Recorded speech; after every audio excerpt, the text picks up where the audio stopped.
Welcome to Psychology Today. I'm your host, Wayne Hathaway. Thank you for watching. Our show is about bicycling in general and bicycle safety specifically. I hope Psychology Today helps inspire you to ride a bike and helps you to be more mindful of safety. We try to celebrate those in our community that incorporate bicycling into career choices or entrepreneurial endeavors and strive to encourage others to ride and support cycling and bike safety. Our producer, Northwest Bicycle Safety Council, is an organization that promotes safety and harmony between cyclists and works to strengthen our community and your families through cycling-related programs and events. 2019 found our volunteers placing free helmets on hundreds of local heads at various cycling-related events, which is great, and learn more at the website. A quick thank you to our capable crew behind the scenes. Those are volunteers who make our show possible. And we have Jack Lyon and Paul Johnston to share their story and how biking has impacted their personal experiences. We promote cycling and bike safety, but let's face it, riding a bike is part of a culture of just loving all things bicycles. So let's get started. So welcome, Paul and Jack. Good to be here. Thanks. Yeah, thank you for being here. So we'll get warmed up with just a little bit about each of you, and we'll start with Paul. Why don't you tell us a little bit about, who you are, how you came to be here in the Northwest, what you do, and how cycling is part of your... Sure. Well, I'm Paul, and I came here in 1988 from the Bay Area to get away from the insanity and the bad driving and all of that stuff. Came here with the family, pulled up stakes, moved to Tigard, and got into the real estate business, which is where I've been ever since. As far as biking is concerned, I think you could say I grew up on the bike. I got my first bike. Dad brought one home when I was like 5, some old used bike, and I was on that thing and gone for the duration. I rode everywhere I went on the bike. I go to the library and check out 12 books and put them in my basket and come home. And I do that every week. And everywhere I went, I rode the bike.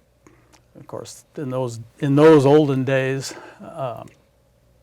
we would do that. No helmets, no really thinking about much of anything, not too worried about cars, no long safety talks from mom and dad. It's just like, Get on a bike. got a bike, go. See you at dinner time. So that was just part of your normal process. You just commuted from the beginning. Yeah, I rode my bike to school. Yeah. When I graduated and went to college, lived at home, commuted from South Eugene to U of O in every single kind of lousy weather, Right on. rain or shine. I remember one day coming down a little hill and a left-hand corner and leaves all over the place, and the next thing I know, I'm bouncing down the road on my butt. So, yeah. Cool. So, how many bikes do you have? One. You have one. I have one That's bike. amazing. I have one bike. That's what I have. Yeah. I've had a couple of bikes that I bought for rain bikes, which I didn't like either one of them and got rid of them. So I guess my solution is to either get my bike dirty or not ride in the rain. Oh, right on. And lately it's been the latter. I'm Good. turning into a fair weather rider, which some people will be amazed to hear because I used to ride in just all kinds of horrible stuff. Okay. Kind of lost my appetite for it. Yeah. Well, let's hear a little bit about Jack. So how are you here in Oregon? What do you do for fun? I'm born and raised, went away for school, came back, started my career here. I'm an architect. Like Paul, I started riding early, and we had our pack of friends in the neighborhood, and we were all on our bikes going all over the neighborhood and nearby neighborhoods. I don't know if you would call us a pack or a gang. Yeah. Just kids having fun on bikes. And, if someone had a load of bark dust delivered, we were happy because we were using it for a launching ramp, and sure, we'd fall and come home with a skinned elbow or two or whatever, but we'd have a lot of fun. And then Dad brought home, when I was like in 8th grade, he brought home a Peugeot, 10-speed. Yes. And then I was really hooked because you could go so fast and so far. Yeah. It just opened up the whole world or the whole of Portland to me anyway. Okay. And I rode during college. I took my bike I went to Washington State University over in Pullman, and there you just head out away from the town, and you'd be out in the wheat fields, and you could just ride forever, just rolling hills forever. Right on. And just been on it ever since. Kind of took a break when my boys were little and didn't have the time, but as soon as they were old enough that Dad could be gone for a couple hours, I got back on the bike. Okay. How about family for you? Do you have kids? My kids are grown. Yeah. Yeah. Did they get into the bike? Not as much as I would have liked. Sure. Maybe they will. Well, I don't think my daughter will. My son might at some point. He still has the nice Le Mans I bought him that he doesn't ride. But yeah, I mean, I took a long stretch off the bike between work and family and so on. And, looking back, I realize it's kind of a mistake to be off the bike for 20, 30 years like I was. Oh, you took a long. I took a long break, yeah. Okay. Yeah, I hardly rode at all. Yeah. And didn't really start getting back into it until about 2003. I bought a nice Bianchi steel Celeste green, of course, bike. Oh yeah. Oh yeah. And my friend Jim was riding a lot in those days, and he took me out, and he was in great shape, and I was in horrible shape, terrible shape. But, I got better and better. I remember one ride, he took me out,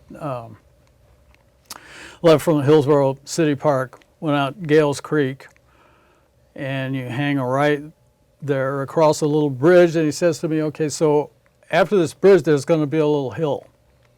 So I go over the bridge, and I turn right, and I'm like looking straight up the backside of Clapshaw Hill, Yeah. which is a short, it didn't seem short at the time, but a relatively short 13, 15% grade. And Oh boy. oh man, I was in no way, shape ready to do that, and I went until I couldn't go anymore. And then I kind of wandered off into a hazelnut field and got rid of breakfast Oh boy. and walked the rest of the way up the hill. Yeah, so that was a grind. This Jim, little hill. Well, cyclists are liars. Yeah, I do. Especially ride leaders. Yeah. Yeah, about hills. Oh, it's just a hill. Or you get that, or you're like, oh, I haven't been out too much. I'm not in that good a shape, and then you ride with them and. Right. They've Oh, been that's out every I single call day. that the pre-ride disclaimer. Right on. You got to make those. I'm in lousy shape. Oh, I feel terrible. Yeah, they're not feeling it today. Yeah, no, and then they kick your butt. Yeah. How about still with you, Paul? Was there ever? Let me describe this in I did ride when I was young, but that was all just fun. I didn't do a lot of that same commuting, and then I took this long break. Yeah. And when I stepped on a bike to really get into riding out on the road, there was some planning. I didn't just suddenly do it. Was there a time, was there a change where it went from when you were young to riding in groups and in more challenging rides? More challenging, yes. In groups, not so much. In 75 or so, 70, yeah, that mid-70s, I got an actual road bike, a good road bike, as opposed to the Schwinn Varsity that I'd been riding, through my college years. I got a Raleigh Super Course. Nice.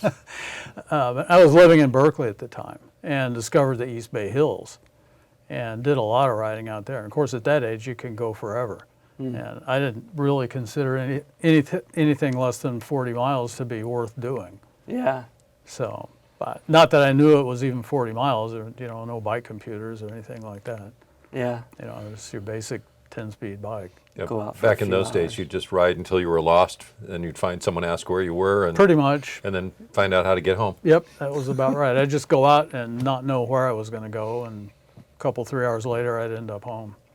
And you didn't start doing that kind of length of ride immediately. Did you work up to that, or it was, I'm trying to think. Yeah, I pretty much did. you just started out doing 25, man. that? Great, I You love it. can't kill that guy. Yeah, that's right. Can't stop a guy that age. Yeah. But then there was the long break, and then it got serious for me because along around '03, '05, '06. I was overweight, in terrible shape, and the recession was coming, and all kinds of just a hard time of life. And I started riding a lot more then, and it was a real source of sanity for me. The rides. The rides, Yeah. and mostly I rode alone. Yep. I didn't really start riding with groups until I joined Bob in '09, I think that was. Okay. Well, and we're gonna talk a lot more Yeah. about Bob here. How about you, Jack? How did was there a transition when you got a little more serious about cycling, and how did you step into that? Or was it always serious from No, the it wasn't always get-go? serious. I just enjoyed it so much when I was in college, and just putting in lots of miles, and that was practically all by myself.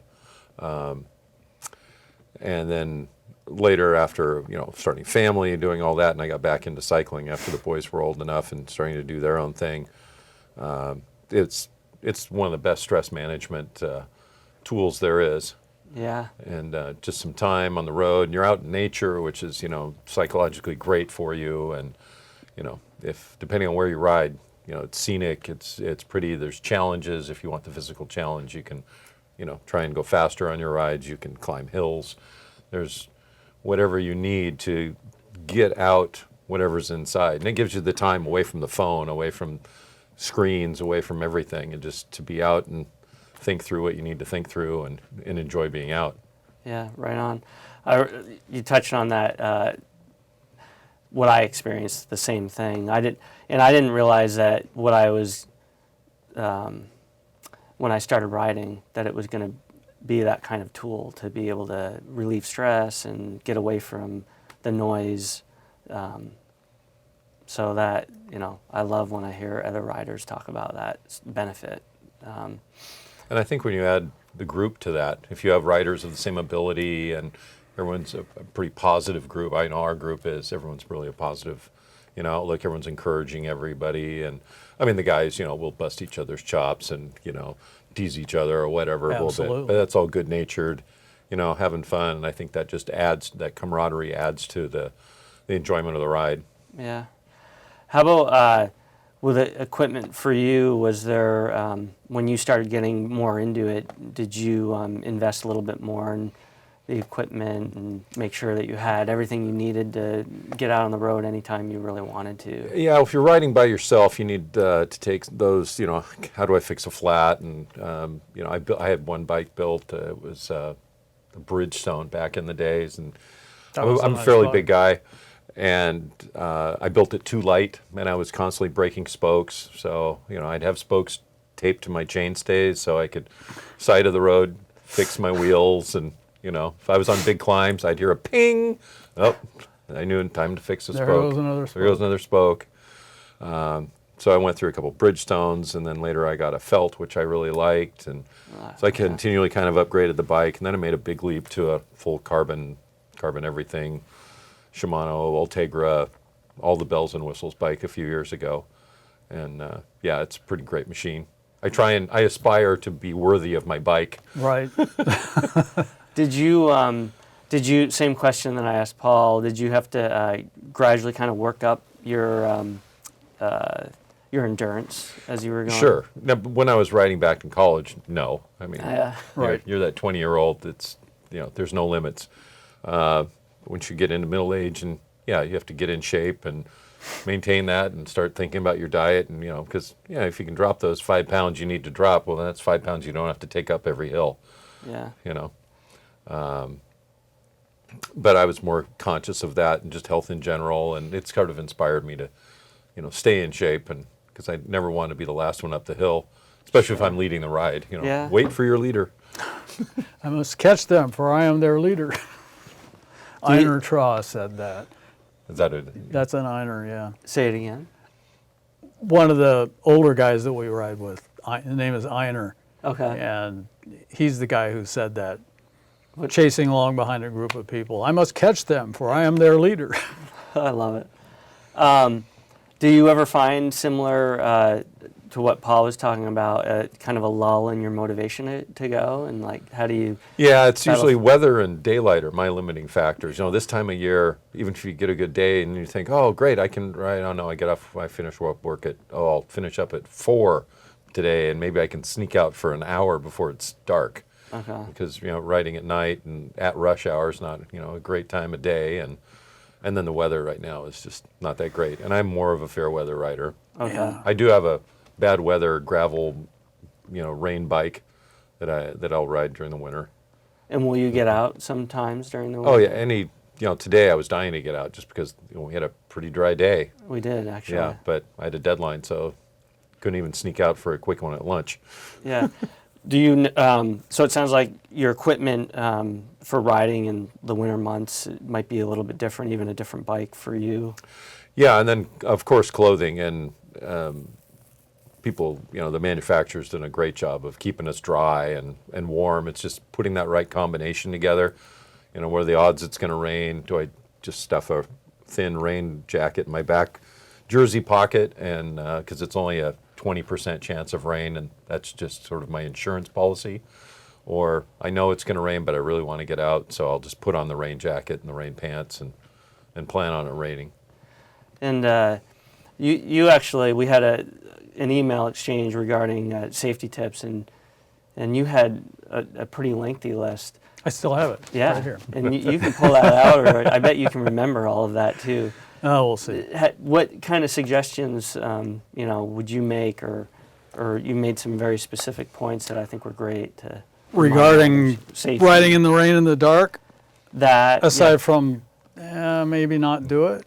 okay, yeah. Although aside from that. we used on that subject, we used to do council crest rides on I don't forget, like Wednesday night, Thursday night, and we rode it all through the winter. We meet at start at 6 o'clock, do a loop up around Council Crest, and back down in just every kind of weather except freezing.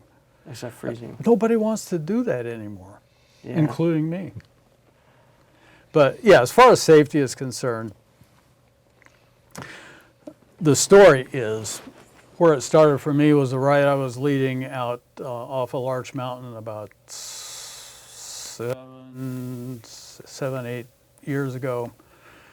And we were coming down one of those hills out there, which is a twisty, turny, snaky kind of ride, kind of descent. And I told people, we've got pretty good descent coming up here, so, you need to know it. And a couple of guys took off ahead. And I was coming around the corner, and there is a guy lying in the road in a really weird position. Oh yeah. And he had, we're never going to know exactly what happened. And people who ride with me have all heard this story, so here I am telling it again. But he ended up with a severe traumatic brain injury and had to get life flighted out. And to the best of my reconstructive abilities, I think what happened was that I looked, I didn't see anything in the road that would cause that. But there was this little dip, Okay. just your basic little invisible pothole. And I think he didn't see it, and it took him by surprise. And what I think could have saved him was if he had been riding down the drops instead of being up on his hoods. Because it can shake you off, and You I can actually get had a knocked right crash off like your that. bike that way. And I think probably that's what happened. Yeah. So now it's kind of the first thing I tell new riders, either at the beginning of the ride or as we're descending, or, when I see them riding up on the hoods like this, is that, you got to descend in the drops. And the reason you do that is it's harder to knock you off, you're more stable, your center of gravity is lower. Your braking is better. Your braking is better. Your brakes are not necessarily easier to get to, but you're just in a really nice kind of 5-point of contact state on the bike. Yeah. Pedals, seat, and bars. How about we're out there in traffic, right? When Yeah. we're doing these rides, there were some points on that list that you shared that I thought were just really good common sense rules to think about. Well, I think number one, whether you're in town or out on the road, is just to be aware of what's going on around you. If you're in a group, be aware of who is near you and where they are. If you're in traffic, be aware of where the cars are. Don't assume the cars are going to see you, because that'll kill you. What I put on the list was hyper awareness of hyper defensive riding. Don't expect the car to see you. Do not ever come up on the right side of a car at an intersection, because that's how you get right hooked. Yeah. Even if it's a stop sign, and especially with a truck, don't go up on their right side. Mm. Yeah, they can't see. They can't see you. They don't know you're there. Yeah. And you don't know when they're going to go. And when they do, you're probably not going to be able to get out of the way. Yeah. So I think the spin-off of that is communication. So don't assume that the person next to you knows what you're going to do, or you think they're going to do. Talk. Just talk. If you're in a group, yeah. just talk to them. Hey, I'm going to be turning around. I'm peeling off here. What are you doing? You slowing down? Hey, I'm going to go in front of you. Just talk. Yeah. And communicate with the driver. If you're pulling up next to a driver, look at him and give them the I'm going to go this way, and communicate. Watch for them being on their cell phone. Yeah, I think that was Sometimes you can see that. Yeah. And one of the other things I noticed in there is even if you have the right of way, I think you mentioned something about, Does you no good. Yeah. Right. It doesn't matter if you're right, Yeah. because the laws of physics are what rule. Yeah. So, And we can, even I can find myself, really getting into the ride. And so I get a little more aggressive and there's a higher ego, but still in the end, if it's my right of way and they want to take it, I have to let them let have it it. go. Yeah. They're 3,000 go. pounds. You're not. Yeah. Another thing that cyclists do, especially the more beginning cyclists, is to ride the bike like they're driving a car. Mm. And it's not the same. In the car, your first reflex usually is to hit the brakes. And on a bike, especially if you're in a group, you suddenly hit the brakes, you'll take 3 or 4 people down.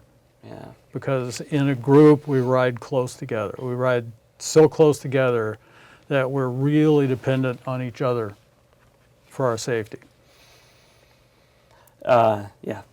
So, you're in the group, and either in a line or, spread out a little bit across the road, which I have opinions about as well. But You can share them.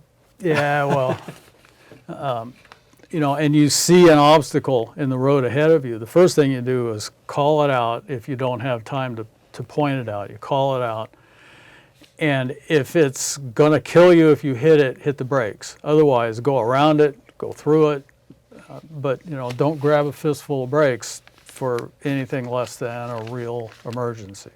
Yeah, so in group rides, because it's a lot different when you're on your own. Yeah. I mean, a lot of the safety rules apply, and then there's more. And then there's this whole nother set of rules of considerations when you're in a group. How about somebody that's never even ridden in a group at all, but they want to? They want to. Great. Yeah. Find nice people to ride with who will help you do it right. And probably stay at the back of the group. Yeah. Even if you're a stronger rider, if you don't have experience riding in a group, you probably don't belong off the front. Yeah. You're probably better off if you just kind of hang back and observe and figure out how it works, and maybe talk to somebody on the ride. Hey, how do we do this? What's the right way to do this? I mean, I can tell in a ride pretty much right away if somebody's new or not, or if they're seasoned and have nice group riding manners. You learn to see those things. I've led hundreds of rides now. Yeah. So, these are the things that I watch for. I watch for the rider who is really social to the point where they're not really paying attention. Okay. All that kind of thing. One of the most dangerous things I think new people do is if they're talking, they see people riding close together, they're not sure how to position their bike in relationship to other bikes, and they'll do what's called half wheeling. So if they're behind someone, their front wheel will overlap next to the person behind them, and they'll half wheel over. If that person moves a little bit or they move a little bit, both people are going down and then taking out everybody behind them. So Yeah, give usually a little it's the- space. It's the rear person going down. Sometimes the person in front doesn't even feel it because their wheel is nailed to the ground like that. But, I call that protect your wheel. Protect your front wheel. Okay. Because if that wheel in front of you comes across your front wheel, you're going to go down. And that's where broken collarbones come from. I have one. Yeah. Yeah. I got mine skiing, and then I almost re-broke it. It's almost a biking. badge of honor, isn't it? Well, I almost re-fractured it off the bike, Yeah. and I had that event that you were talking Yeah. about where I was up on the hood and hit an invisible pot and came off. Yeah. So it's not fun. How fast were you going? I wasn't at full speed. Yeah. I was between probably close to 15 miles per hour. Yeah. And Yeah. This one But it was hurt. more like 30. yeah. Oh, yeah. Oh, it was bad. Yeah, that's bad. Really bad. How about, so you both have been here in Oregon for quite some time. I think I have that right. What's, first you, Jack, your comments on how you've seen the bike culture in general in Portland and the surrounding areas? Have you seen it evolve or just changes to it? I think the biggest thing is as Portland has grown, traffic has grown, exponentially, and as I think cycling is getting more popular, but there's just not a lot of room for us, especially in the city. So I don't do a lot of city rides as a group. I'll do some of my training because I like the hills. We have favorite hills that we like to ride, in the West Hills, and I'll do that, or the Pittock Mansion, right? That's a great ride, and it's all through neighborhoods, so that one's fine. But so many of the hills have so much traffic, and I think as people come to cycling, they need to be cognizant of the traffic. Yeah. And I know it scares some people away. I try and plan my routes away from town, so we'll start on the fringes of the urban growth boundary and head away from town. So right off the bat, we've lost 3/4 of the cars. Yeah, that's good. So get out of traffic. Get away, yeah. How about the bike culture for you? Have you seen it evolve quite a bit? Well, I missed a whole bunch of it. Yeah, I know you took that break. For the time that I was here. But, like Jack said, there's just more and more traffic. And I'm to the point now where I won't even start a ride in town. I like to start a lot of rides from Helvetia Tavern. Okay. I don't want to deal with any traffic at all. I don't want to lead a group of we through traffic. Yeah.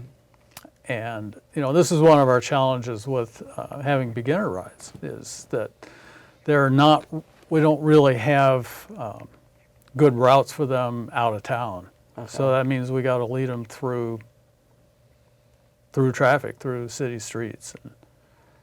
And, when we get to talking about the group, I'll get into that a little bit more. And that's a good segue. I'm going to send us over to a video break. We'll do that. And then when we come back, we'll talk more about how you're giving back to the bike community and the meetup group. I'm excited to talk about that. So.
we're back with Jack and Paul. During the break, we were talking briefly, and there was one other safety tip that I thought was important, and then we'll jump into some of this other second part. I think it's great. It's the funny one, which is don't forget to clip out when you come to the stop. Yeah. Otherwise, you'll go like Artie Shaw on the tricycle and just keel right over. Yeah. It hurts. It does hurt. It's embarrassing. And it's embarrassing. Yeah. Which is almost worse. Yeah, it happens. But clips are great. It happens. It will happen. Yeah, and I think it comes down to personal preference on the clips. But when I went from what I had, the standard one with the kind of the canvas tie-in of the toe to the clip, I never went back. Oh no. Yeah. No. So we've been talking a lot about just personal bike experiences. And just the enjoyment of biking, which has been great.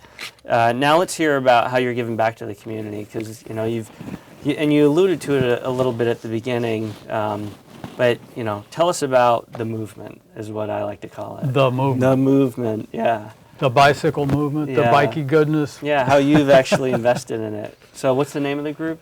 Northwest Butts on Bikes. Yeah. And I did not found it.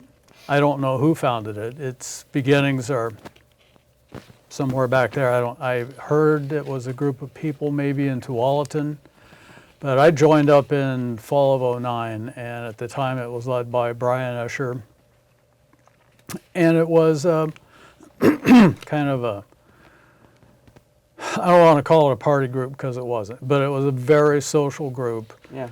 And the rides were really mixed, any kind of bike, any kind of clothing. Not roady kind of rides really at all. But there would also be, longer, harder rides, but I mostly remember it being, the other kind of ride. And that, I started leading rides shortly thereafter. I was in fairly good shape when I joined the group, and pretty soon a group of similar types, we kind of got together and started doing longer, harder, hillier rides. And even then I was very into helping other people ride better. Yeah. I think the first ride I posted was a hill climbing 101 kind of ride, because I've always been a hill guy. Yeah. I found that if you know how to climb a hill, you can get up almost anything, even if you're not in very good shape. Yeah. And it's been very gratifying for me to have helped so many people kind of get to that point and then leave me in the dust. How did you find it at first? Since was it just a simple search? I mean, nowadays it's just, didn't you Google that? I do not remember. You don't remember? Like there has always been meetup. Yeah. I don't. What motivated you to go look for it? Somebody sent me a link. They said, "Hey, you might like this," and I went to it, and that was it. And the person that you said, I can't remember the name. You mentioned a name of a person that actually started that meetup. Oh, Brian. Brian. Yeah. When you first went to try one of the rides, was Brian there? Was that? I don't remember. That's a long time ago. He was a real cheerleader of the group. He really got people going, but he did not lead all the rides. There were other ride leaders, and I think that might have been what this was. But it was just an incredibly diverse group of bikes and riders, and we did a little noodle through town and went up to Rocky Butte. And when you Rocky Point.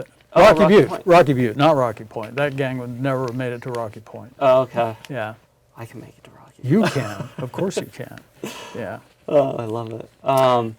And so when you first joined, did you immediately have that desire to lead and help?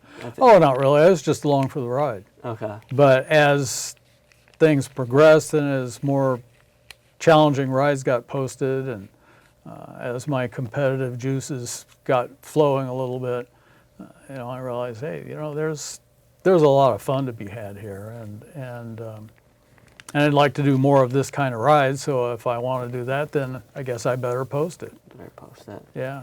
So And is that how they presented it to you? Is something, this is the meetup group, and anybody, who wants to post a ride that's part of this? well, you had to be kind of promoted to ride leader. Okay. You couldn't have just every member posting a ride, because then you'd have chaos. Yeah. And you want to kind of maintain a certain level of quality, and now I want ride leaders who know what they're doing, who can take a group safely through the route, who know how to keep an eye on people. And Have you seen kind of a expansion, contraction of numbers Of the people, group? Oh, for sure. over time? yeah, it was probably numbers wise, perhaps at its most active when Brian was leading. And then there was a big, I don't know what you call it, political drama, and Brian left the group rather suddenly. Okay. And I just said, okay, because I didn't see who else was going to do it. I didn't Yeah. want the group to go away. That's right. So that's what I did. And it's always been kind of, if you don't see the rides you want, then talk to me about being a ride leader, and you can post the rides you want. Yeah, that's So great. that's right. That's kind Yeah. of where it's at. Yeah, well, that's how I got in. And, Yeah. yeah. So, the numbers go up and down. Right now, we're kind of at a low point. It's winter, and some of our ride leaders have had some health issues. And I had both knees replaced 3 years ago. Yeah. So that has really slowed me down. I'm, not up to the speed I was before. At one point, I was leading 3 or 4 rides a week. But you still enjoy it when you go out. We Oh, were I talking do. About Yeah, that before. and I'm looking forward to spring, because I've got a ride series in mind that I want to do. Really cool. And anybody can go on and find. I've been on Meetup, and I've been on your site. Yeah, you can come on the rides. You need to join the group. Yeah. And have you seen the experience level change over time? It sounds like what I heard you say at the beginning. There was a lot of fun. It was very social. Yeah. Do you see maybe there's more of the riders have more experience? Yeah, we're sort of distilling into that right now, and the ride series that I want to lead is like one that I did earlier, where intermediate or a little bit lower level people who know how to ride, people who can do, say, cruise at 14 or 15 miles an hour on the flats, and they want to get better, they want to get ready for a big ride, or they want to get better on hills, or they want to learn how to ride in a group. I did a series like that 6 or 7 years ago, and the people who were in that ride are now people I ride with all the time. They're some of my best friends. Yeah. Carolyn Jen was one of those, the gal who started Ride Like a Girl. She was in that group, and I'd like to do another series like that. That's great. How about you, Jack? You've been pretty involved. How did you first?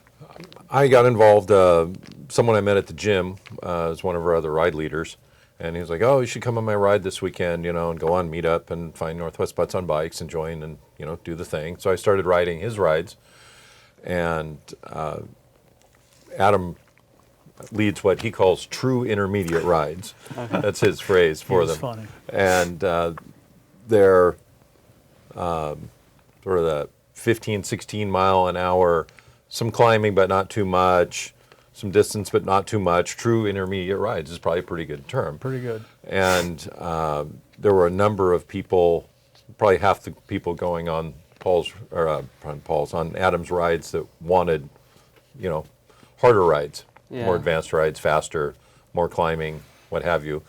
And Paul reached out and said, hey, why don't you start leading rides? And so I did. And so we have sort of the more upper intermediate to advanced rides now.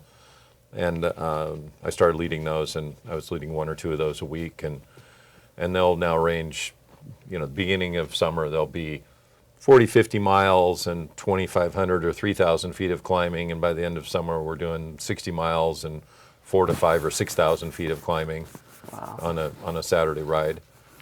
And there's a lot of people that want those more aggressive, or not necessarily aggressive, but harder, more challenging rides, to keep pace with what they're doing on their other rides, training rides during the week. And we're so social with those. We're just social up steeper hills and faster. Sure, yeah. Yep. Yeah, and you shared, Jack, you shared some pictures, and I'm wondering if we can cycle through. I like the let's start with some of the fun and the social, and there's a series of pictures here that you shared that I thought are just really good and fun Sure. pictures that we'll just cycle through, and they're going to bring them up. So these are... This is a group on the, I'll just go really quickly here. This was the Canby Ferry ride. It's one of our most popular rides we do. We go out south through Canby, but we drop into the Canby Ferry and cross the river, and everyone just seems to enjoy that. This was a ride where we ended up downtown on a Saturday morning at Pioneer Square. No traffic on a Saturday morning. This was a tour that, the group from a tour that I led 2 years ago in Central Oregon, 4-day tour we organized. That's a bunch of folks. It was a bunch of Yeah, folks. that was awesome. This one's out Way in to go. Shoals at the Berry Barn on a fall day. You can see everyone's just having a good time, and pause for some quality calories. This is the Rose Garden in the middle of Ladd Circle. We did a pretty ride, a social pretty ride. And then can we hit the scenic? There's some really good landscapes here. And this, I have an opinion, and I'm going to give it, is that this is another benefit, which you talked about, getting outdoors. Yeah. And so this series here, this is a beautiful shot. Yeah, this is out by Estacada along the river. This was a beautiful ride. Clackamas. Clackamas. This is this over at Smith Rock, pausing to play in the sprinklers. That was actually on the tour. I think there's several tour pictures in here. Crater Lake. Sometimes our group will plug into other organized rides and take a group to that ride, like the Harvest Century or Ride the Rim, which is an annual event. This is Council Crest. We've all been up there a bunch of times. So you don't have to go times. too far out of town to get something like this. Right. Yeah, that's my go-to ride right there. This is Bald Peak, just before you get to the top of Bald Peak in the Chehalem Mountains. We do a lot of rides out that way. And that's a good shot of... Yep, that's from downtown, New Tillicum Crossing Bridge. This is great. This is fun. I like Yeah, this. this was Ross. He organized a fountain ride, and we rode from fountain to fountain. It was 104 degrees that day, so we rode through the fountains. Oh, I love it. This is less than a mile from my house, too. I missed it. Smith Rock, this is part of the tour that we were on. So it was all van supported and lunch, and then we had a hike that day before we got back on our bikes for the last 20 miles. And this is how tired That's you get? me taking a little break after the ride, and a friend giving me a bad time about it. I love it. And they were on the ride as well. So, Yeah. heading back home. This is actually along Terwilliger. There's a great path that parallels Terwilliger Boulevard, and it's amazing how quickly your heart rate comes down and your stress level comes down when you're out in the woods. Yeah, that's great. And you need to have fuel. So this is known as the Cinnamon Roll Ride, and we do that one occasionally. Oh, so do you go to multiple places, or do you just get one cinnamon Oh, roll? one and you're cinnamon out? roll. I mean, Okay. there's limits. You got to be able to stay on the bike. Yeah, I really appreciate you sharing these pictures. What about, how would you encourage people if they're used to riding alone, and maybe it's losing its luster and they want to join a group? I mean, is it just simply reach out to this group? Do or it. Just do it. Yeah. Yeah. Yeah, come on a ride, see how you like it. And I'd say let the ride leader know, the person organizing, that, hey, I haven't ridden a lot with groups, or maybe they have and they just want to get back to it. That's great. But again, communicate. Just let the ride leader know what to expect. Yeah. And some of it is in the ride leader's responsibility to let the people signing up for the ride know what to expect. Absolutely. We're going to ride at this pace. There's this much climbing. We always post the route, and it shows the ride profile so they can still see the climbs they're going to do, how steep they are, how long they are. Wow, I'm not ready for 14 miles of 6% grade. Maybe I should pick a different ride. Pick a different ride. Truth in advertising. Yeah. So you post what you're going to do, and you do what you're What you posted posted. you would do. Yeah.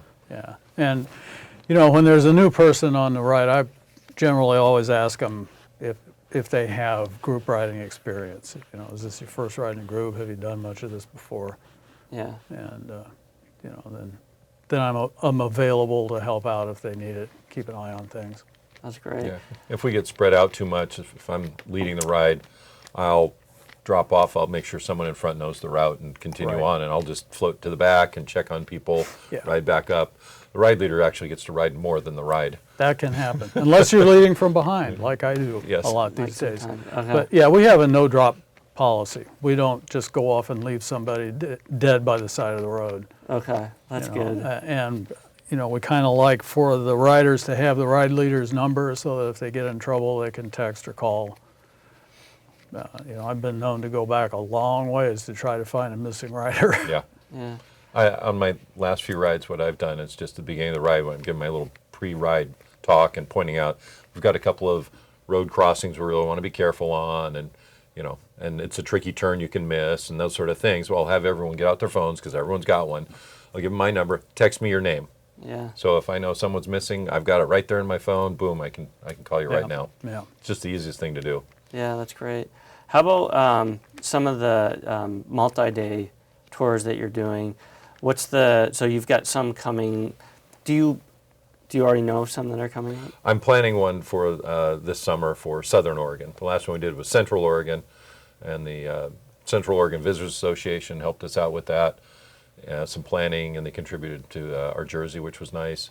And Southern Oregon, I've already talked with their Visitors Association. Same kind of thing is available, and we'd like to get down and get to the coast, you know, and maybe get down to the redwoods in Northern California. Riding in the redwoods just must be amazing. Yeah. So you're looking at even doing something as far south as that? Yeah, we wouldn't leave from here. And just like Central Oregon, we drove to our destination and then launched our rides from that location. You know, you should talk to Eric Weisenborn and Vest Henry about that. They've ridden all of that stuff, and they have a ton of routes. Great. So they might be able to help you out. And as part of those, if somebody is looking to, hey, I've done a lot of like single day rides, but they want to do something like that, is there information when you start posting it for the multi-day tours? What do I prepare? What should I plan Yeah, on we did that bringing? last time, 2 years ago, when we did the Central Oregon tour. We got everyone together that preliminarily signed up and said, I want to do this. And we talked about training, and I led a whole series of training rides. And it went very well. And there's, of course, so much information available online these days, you know, how to train for a tour, you know, that sort of thing. Yeah. And what to expect on a tour.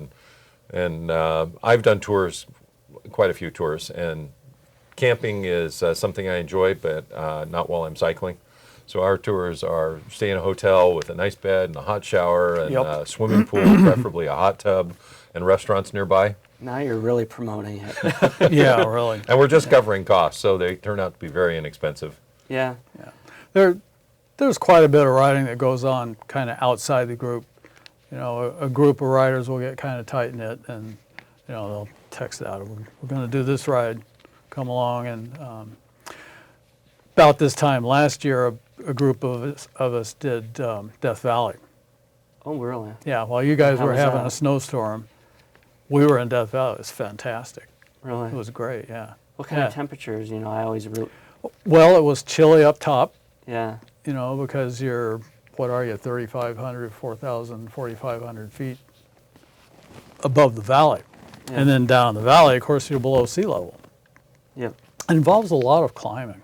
Okay. So, you know, we didn't stay in the park. We stayed in towns up above.